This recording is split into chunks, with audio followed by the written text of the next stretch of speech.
Welcome to Hawks Nest. My name is Matt Cagle, and I'm joined by Mark Grogan and Chandler Davis. Today is Wednesday, February 22nd, and we are bringing you this week's episode a little early with basketball traveling for their final games this weekend.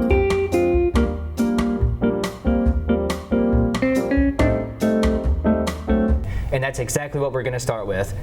Both men's and women's basketball are traveling to Lindenwood tomorrow and SIUE Saturday for their final games before the OVC tournament. Both teams have secured their spot in the tournament. Now it's all about keeping the seed where they're at or even improving their seed for the tournament.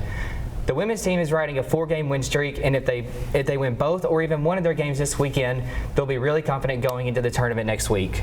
Right now we're sitting at 8-8 in conference with 2 conference games left. It's just important going here on out just to play our best basketball. That's what we've been doing. We're on a 4-game winning streak right now. Last year we only won 2 conference games out of 18, so just playing our best basketball, taking care of the ball, limiting turnovers, and playing our best defense is important. Yeah, from going to last place in the conference to where you are now, a potential bye with for the OVC tournament, the energy has to be palpable in the locker room. I mean, like the attitude has to just be like the excitement. How is that from a player's perspective? Oh, it's great. Just like last year, not winning too many games, the locker room was always just so quiet and dead. And now it's like 4-game winning streak. We're winning 8 games in conference. Like everyone's just so happy. We have cameras in there and everything. It's just excited to watch y'all play for sure. It's gonna be really good. Y'all got a real shot at the tournament. Yes, we do. Moving on to men's basketball. The men's team is tied with UT Martin for second in the OVC. They have a chance to get the 2 seed for the tournament if they win both games and UT Martin loses. And against 2 teams at the bottom of the conference, there's no reason why they shouldn't win those games. Yeah, really lucky to get a pretty soft part of the schedule for the last 2 games. No disrespect to those programs, but I mean Lindenwood still. I mean the transition from D2 to D1, they're not quite there with the other OVC teams yet.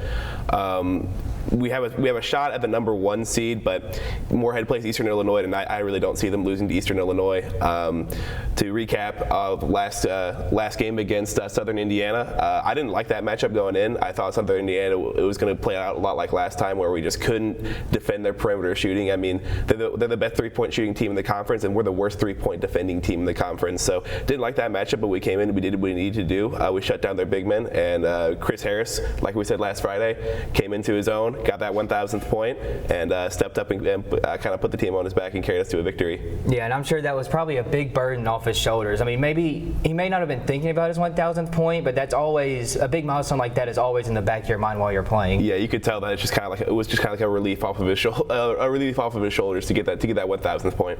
Baseball has dropped their last 3 games after winning their season opener against Central Arkansas. They will play a 4-game weekend series starting Friday at Abilene Christian. For a team that's returned so many players from last year, there's really no reason to worry about this early season skid. Yeah, I'm not super worried about it. With kind of the OVC being a mid-major conference, your out-of-conference play matters a lot less than your in-conference play. That's not to say these games are still entertaining and fun to watch, especially like last season picking up a win against Ole Miss in the out-of-conference play. That was electric. That was super exciting. So I always like watching the out-of-conference games, but as far as, wait to like the how the season's going to play out, we are still picked number 1 in the conference. It's not losing games this early in the season out of conference is not the end of the world. Yeah, and it's difficult to go on the road early in the season and play because you're always fighting in that hostile environment. Yeah, the mid-major for mid-major conferences, your beginning of the schedule is usually going to be your the toughest portion of your schedule.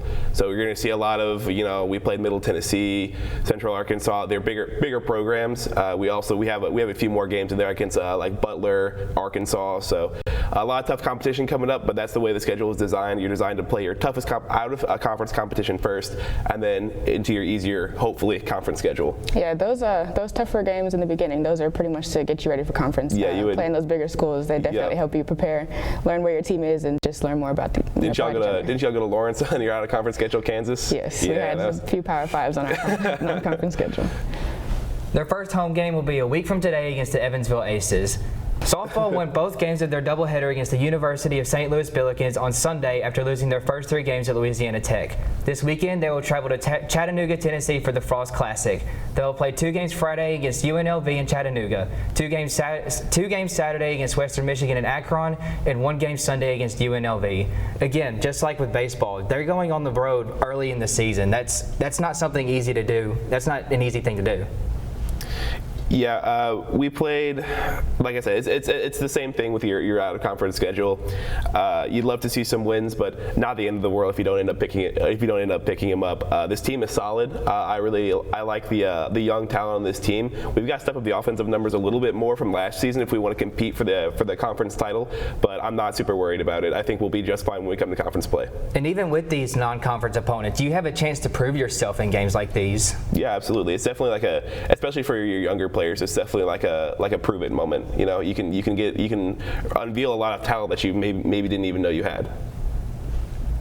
That will be all for this week's edition of Hawks Nest. I'm Matt Cagle alongside Mark Grogan and Chandler Davis. See you next week.